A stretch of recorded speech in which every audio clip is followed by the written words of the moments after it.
25వ సంవత్సరము నీకు ఆశీర్వాదకరమైన సంవత్సరంగా మార్చబడాలి అంటే నువ్వేం చేయాలి? పెందల కాడే వచ్చి ఉపవాస ప్రార్థనలో ప్రార్థన చేసుకుంటా, ఈ రోజున పెందల కాడే వచ్చి దేవుని సన్నిధిలో, ప్రభువా 2025వ సంవత్సరము నాకు ఆశీర్వాద సంవత్సరంగా మార్చయ్యని ప్రభు సన్నిధిలోకి వచ్చి కాసేపు మొరపెట్టుకోవాలి, ప్రార్థన చేసుకోవాలి. మోరక ఏదో వచ్చి అటు కూర్చొని సోదరం అంటే తీర్థం సమస్య. నీవు కష్టపడాలి, ప్రార్థన చేయాలి, ఒప్పుకోవాలి, పశ్చాత్తాపడాలి. 2024లో కొన్ని సమయాలు నా ఇష్టానుసారమైన జీవితాన్ని జీవించానయ్యా, నన్ను క్షమించు ప్రభా. ఈ 2025లో ప్రభా ఒక తీర్మానానికి వస్తున్నాను ప్రభా. ఇక నేను సినిమాలు సీరియల్ చూడను, బూతులాడను, అబద్ధాలాడను, అక్రమ సంబంధాలు ఉంటే వదిలిపెట్టేసుకుంటానయ్యా అని నీ ఊళ్ళో నుంచి ఒక తీర్మానం రావాలి. మరి దేవునికి నువ్వేం తీర్మానం చేసావు ఈ సంవత్సరం చెప్పండి? హల్లెలూయా. నువ్వేం తీర్మానం చేసావు? దేవుడు ఇప్పుడు 12/2025లో వెళ్తూ ఉండగా నువ్వేం తీర్మానం చేసుకున్నావు? దేవుని సన్నిధిలో, ప్రభా నాకు ఇల్లు కట్టని ఆ తీర్మానం కాదు, నాకు ఆరోగ్యం ఇచ్చయ్యా అనే తీర్మానం కాదు. నువ్వు ఒక తీర్మానానికి రావాలి. ప్రభా నేను 2025వ సంవత్సరంలో నేను సినిమాలు చూడను, సీరియాలు చూడను, చర్చిలో పరదాలు మడతేస్తాను, చర్చి కడుగుతాను, లేకపోతే దశంభాగం ఇస్తాను, లేకపోతే ప్రతి శనివారము, బుధవారము, ఆదివారం 3 రోజులు నీ మందిరానికి వస్తాను. ఎన్ని ఫంక్షన్లు ఉండా నేను ఆదివారం తప్పకుండా నీ సన్నిధిలో మానుకొనయ్యా. నెలకొకసారి నా సంఘక్షేమం కోసం ప్రార్థన చేస్తాను అని నీలో నుంచి ఒక తీర్మానం రావాలి. మరి ఏం తీర్మానం చేసుకున్నా? ఒకసారి ఆలోచించింది. తీర్మానం ఏంది? ఏం తీర్మానం చేసుకున్నా? లక్ష్మీకాంతం ఏం చేసుకున్నా? నేనేం చేసుకున్నానయ్యా? హల్లెలూయా. ఒక తీర్మానం నీలో నుంచి వస్తే నా దేవుడు నిన్ను నా పని నిమిత్తము తీర్మానం చేసుకుంది కనుక నా బిడ్డకు నేను సహాయం చేయాలి. తీర్మానం రావాలి. ప్రతిష్టత. అబ్రహాము ప్రతిష్ట చేసుకున్నాడు దేవుని సన్నిధిలో. దేవుని మందిరంలో దేవుని పాదాలు ఎదుట మనం ప్రతిష్ట చేసుకోవాలి. హల్లెలూయా. ప్రతి నెల ప్రతిరోజు ఉదయకాలము 4 గంటలకు లెగిసి ప్రార్థన చేసుకుంటానయ్యా అని ప్రతిష్ట చేసుకోవాలి. ఏదేమైనా సరే నువ్వు ఎంత పొదుపు పడుకున్నా సరే 4 గంటలకు లేచి ప్రార్థన చేసుకోవాలి. ఒక ప్రతిష్టత నీలో నుంచి ఒక ప్రతిష్టత రావాలి. నీకు ఏం ప్రతిష్ట చేస్తున్నావు దేవునికి? నేను అంతరాలు కట్టించుకానయ్యా అని ప్రతిష్ట చేసుకోవాలి. సిద్ధాంతులకు అడగబోనయ్యా అని ప్రతిష్ట చేసుకోవాలి. చర్చియే అంతరాలని కాదు. నీ సన్నిధిలోకి వస్తున్నట్టు నేను ఒక నిష్టకి అలవాటు అవుతాను, నీకు నిష్ట కలిగి ఉంటాను, ఒక పట్టుదల కలిగి ఉంటాను, ఒక రోషం కలిగి ఉంటాను. దేవుని స్తోత్రం. ఈ 2024 కంటే 2025లో భయంకరమైన మరణాలు జరగబోతున్నాయి. భయంకరమైన మరణాలు, యవనస్తులు పిల్లలు భయంకరమైన మరణాలు జరగబోతున్నాయి. రక్తపోక్షణ జరగబోతుంది. కారణం ఏమిటంటే మనుషులు దేవునికి గౌరవం ఇవ్వట్లా. దేవుడు అంతం ఎదిగిపోతా ఉంది, మనుషుడు అవులు తరిగిపోతా ఉన్నాయి. ఈ రోజున మనుషుడు పరిస్థితి ఎలా ఉందంటే రెడీమేడ్ భక్తులకు వచ్చేసాడు. రెడీమేడ్ భక్తులకి అంటే ఏదో ఆ ప్రార్థన టైంలో ఆ వాక్యం చెప్పేటప్పుడు పోవటం, ఒక అట్లా పోయి ఒక 10 రూపాయలు కానుకేసి ఇంకెళ్ళిపోవటం. రెడీమేడ్ భక్తులకు వచ్చేసాడు. భక్తి అనేది భయం లేకుండా అయిందనమాట. భయం లేదు భక్తిలో. ఏదో వస్తున్నారు అందరూ మారుమనసు పొందుతున్నారు, నేను కూడా పొందాలని చెప్పి అన్నట్టుగా వస్తున్నావు, కానీ భక్తిలో నిలకడ లేదు, భక్తిలో పట్టుదల లేదు, చేసే దాంట్లో కరెక్ట్ లేదు. చర్చికి వస్తున్నావు, దీనికి చేస్తున్నావు, దానికే చేస్తున్నావు. నీకు దేవుడిని ఎద్దకు వస్తున్నా కానీ నీకు ఏం జరగట్లా. ఈ సంవత్సరం ఎట్లా ఉండవో వచ్చే సంవత్సరం కూడా అంతే ఉంటావు. కనుక నీలో నుంచి ఒక తీర్మానం రావాలి, ఒక పట్టుదల రావాలి. అప్పుడే నా దేవుడు నీకు సహాయము చేస్తాడు. ప్రతిష్టత. ఈరోజు ప్రతిష్ట చేసేసి ఒక వారం దాకా కొనసాగించేసిన తర్వాత విడిచిపెట్టం కాదు. ఎన్ని కష్టాలైనా, ఎన్ని నష్టాలైనా, ఎన్ని బాధలైనా దాన్ని జయించాలి. ఏం చేయాలి? జయించాలి. నీ ప్రతిష్టత నా దేవుడు వింటున్నాడు. చేసావా, ఇక నీవు అత్యధికంగా ఎదుగుతావు. హల్లెలూయా. చెయ్యాలి తీర్మానం. ఇప్పుడు కొంతమంది తీర్మానం చేసి నాకు చెప్పారు, నొయ్యేమి ఉంది అయ్యా, వచ్చే సంవత్సరం వల్ల బలారాధనకి ఎంత ఖర్చు అయితే అంత ఖర్చు నేను ఇస్తాను అన్నాను. ధనలక్ష్మి అక్కాయ ఉంది, భోజనం ప్రతి నెల సావుకు దూర ప్రాంతాల నుంచి ప్రతి నెల మనకు ఆశీర్వాద కోడికి వస్తాడు కనుక ఆ నెల 500 రూపాయలు నేను ప్రతి నెల ఇస్తానయ్యా అంది. మరి నీళ్ళ నుంచి ఒక తీర్మానం రావాలి. 12 నెలలు ప్రతి నెల 3 దైవజనులు వస్తే ఎంతమంది వచ్చినా ఒక ముగ్గురు వస్తారు కనుక ఒక ముగ్గురికి నేను అన్నం వండుకొస్తానయ్యా ప్రతి నెల. అది నువ్వేమి వండుకొస్తావో పక్కన పడేసి నీ ఓపికను పెట్టి. కనుక ఒక తీర్మానం నీలో రావాలి.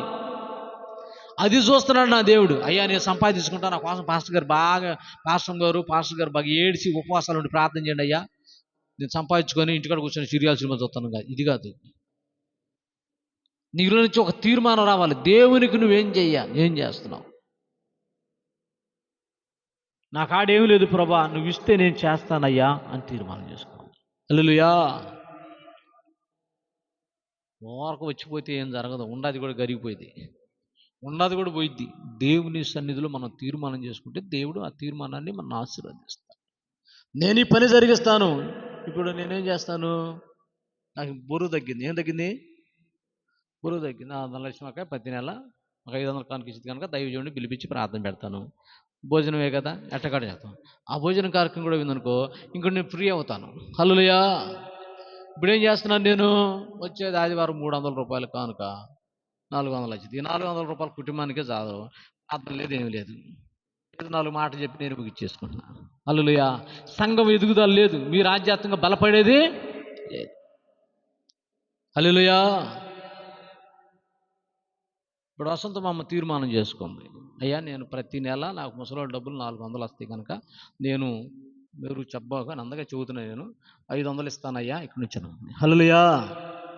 500 ఇస్తాను. 400 దశం భాగం, 4 ఏళ్ళకి 400 అనుకో, అది కాకుండా ఇంకో 100 రూపాయలు కలిపి 500 ఇస్తానయ్యా నేను.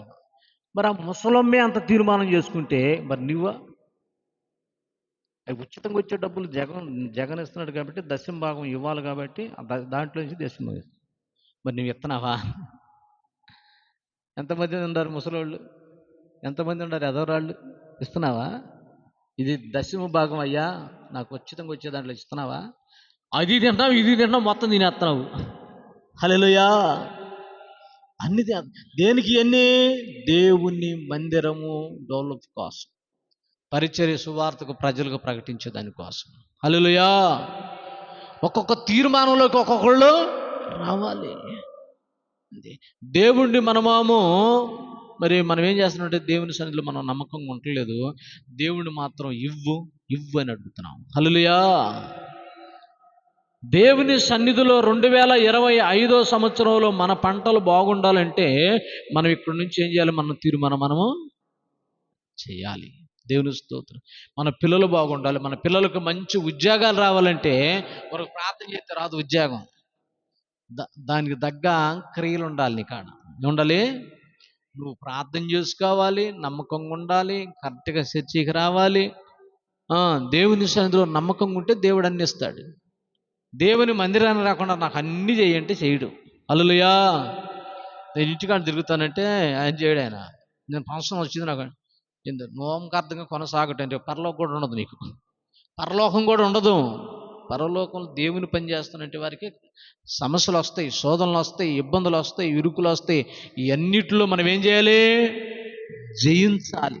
హల్లెలూయా. జయించేనే నీకు బహుమానం. దేవుడు మనిషికి ఒక అవకాశం ఇస్తాడు. సీనన్న ఇందాక యేసోబన్న చెప్పాడు, ఒక అవకాశం ఇచ్చాడు దేవుడు. దేవుడు ఇచ్చినప్పుడు అవకాశాన్ని వినియోగించుకున్నాడు కనుక ఈరోజు బతికొన్నాడు. లేకపోతే మట్టికి దుమ్ముకు దులైపోయాడు.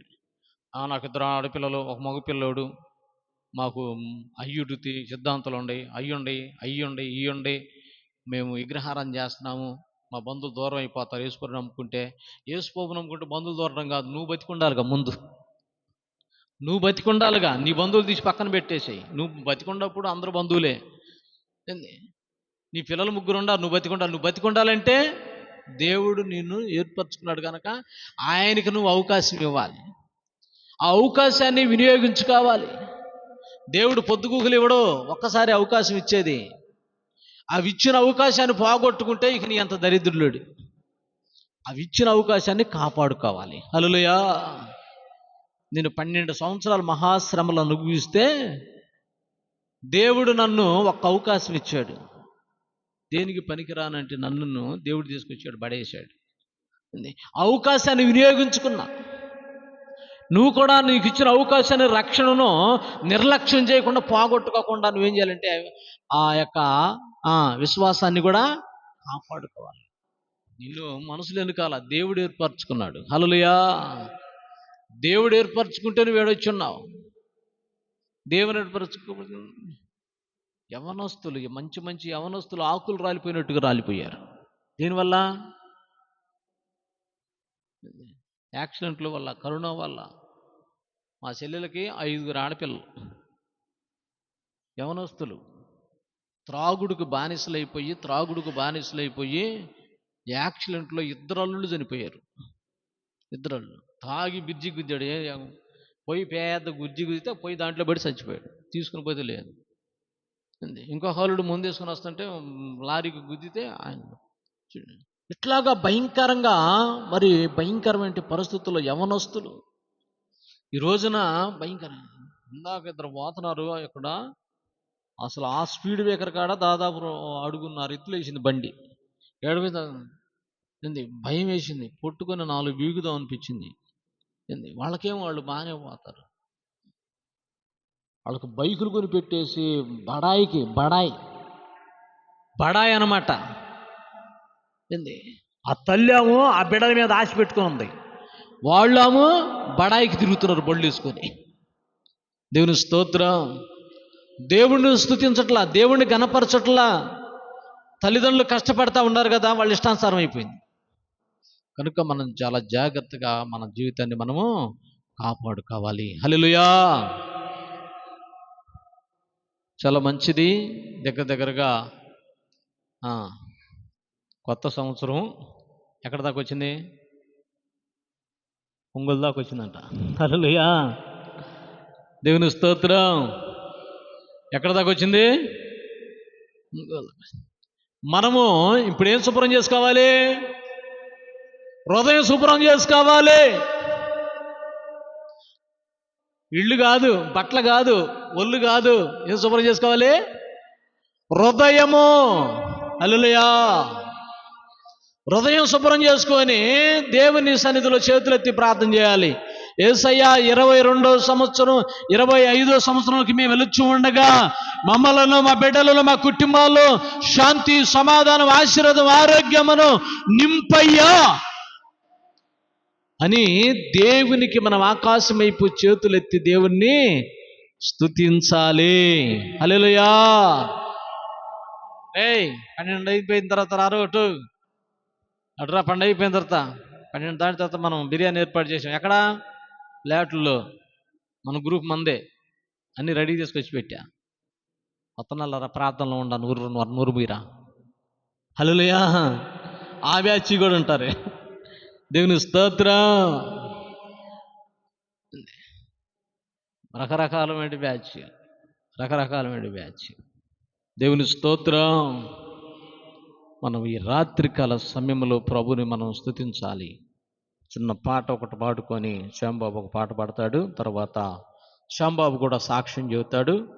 ఆ తర్వాత మనం కొత్త సంవత్సరంలో ప్రవేశిద్దాం. దేవుని స్తోత్రం. ఒక 20 నిమిషాలు మనకు ఆరాధన ఉండిద్ది. అందరూ ప్రార్థనలో మనం కొనసాగుదాము. ముందుగా ఒక పాట పాడదాం. దేవునికి స్తోత్రం. అందరూ చెప్పండి ఒకసారి సంతోషంగా. హల్లెలూయా, స్తోత్రం. కూర్చొని కాదు, ముసలోళ్ళలాగా లేచి పాడాలి. దేవుని స్తోత్రం. హల్లెలూయా. ఎట్లుండాలంటే హుషారుగా ఉండాలి. ఎలా ఉండాలి? హుషారుగా ఉండాలి. దేవుని స్తోత్రం.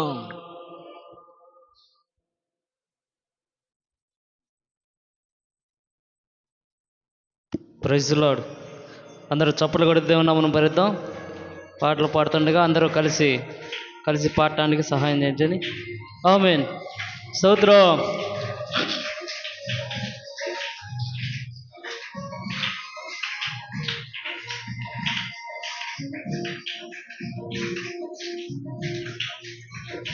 నేనెందుకని నీ సొత్తుగా మారితిని, యేసయ్యా నీ రక్తముచే కడుగబడినందున. నేనెందుకని నీ సొత్తుగా మారితిని, యేసయ్యా నీ రక్తముచే కడుగబడినందున. నీ అనాది ప్రణాళికలో ఆశించెను నా హృదయ సీమా. నీ అనాది ప్రణాళికలో ఆశించెను నా హృదయ సీమా. Very praise the lord. ఆమేన్. గ్లోరీ. స్తోత్రం.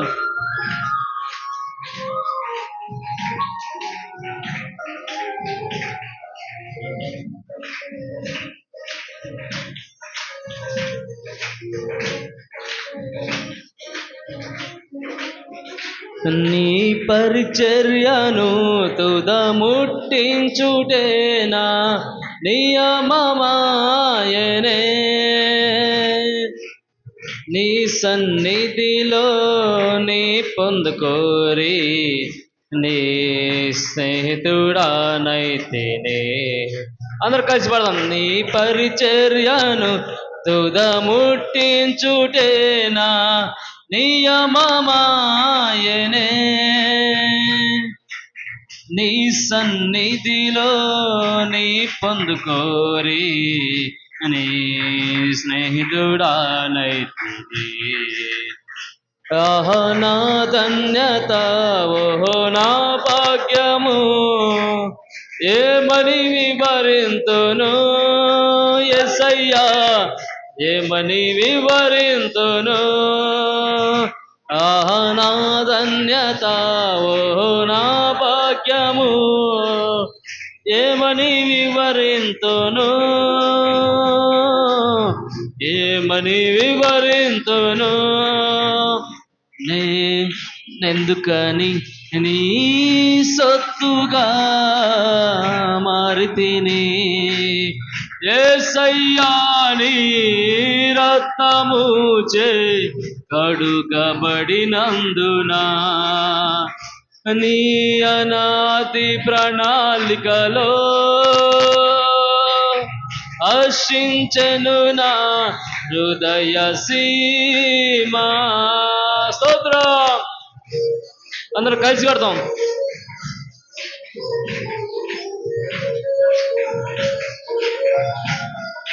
ఆమేన్.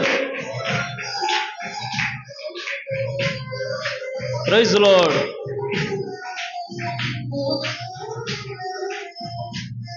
అందరూ కలిసి చప్పట్లు కొడుతూ దేవుని నామమున మహిమపరుద్దాం.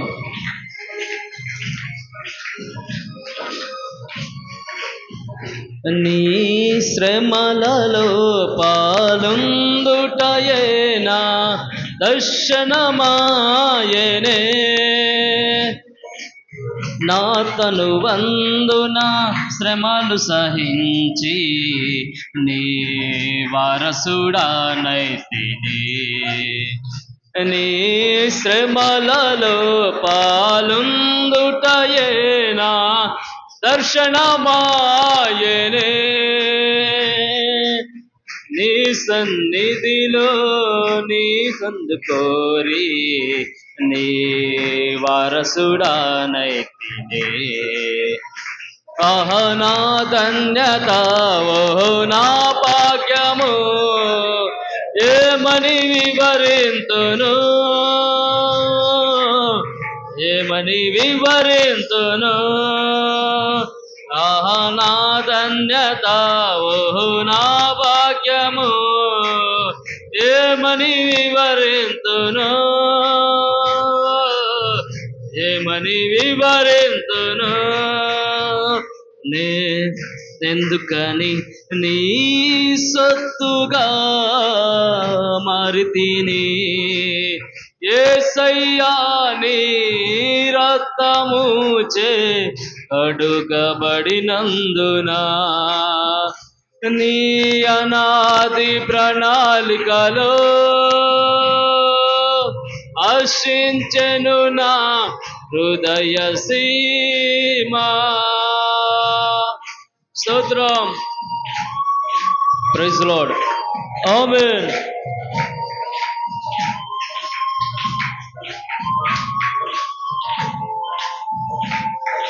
స్తోత్రం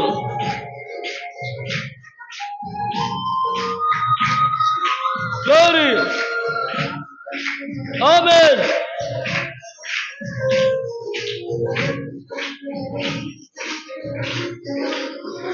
నీలో నేనుండుటే నాలో నీ ఉండుటే నా ఆత్మీయానుభవమే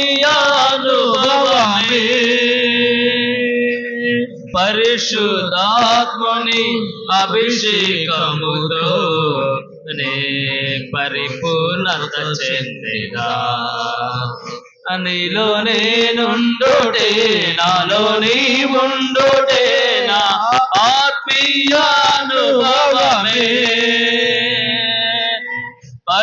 పరిశుద్ధాత్ముని అభిషేకముతో నీ పరిపూర్ణత చెందిన అందరూ పడదాం ఆహా నా ధన్యత ఓ నా భాగ్యము ఏమని వివరింతును యేసయ్యా ఏమని వివరింతును ఆహా నా ధన్యత ఓ నా భాగ్యము ఏమని వివరింతును ఏమని వివరింతును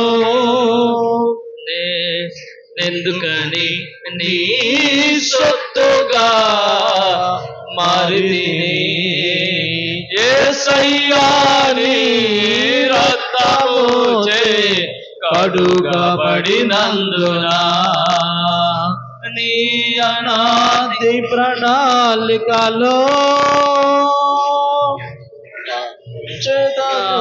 హృదయ సీమా నీ అనాది ప్రణాళికలో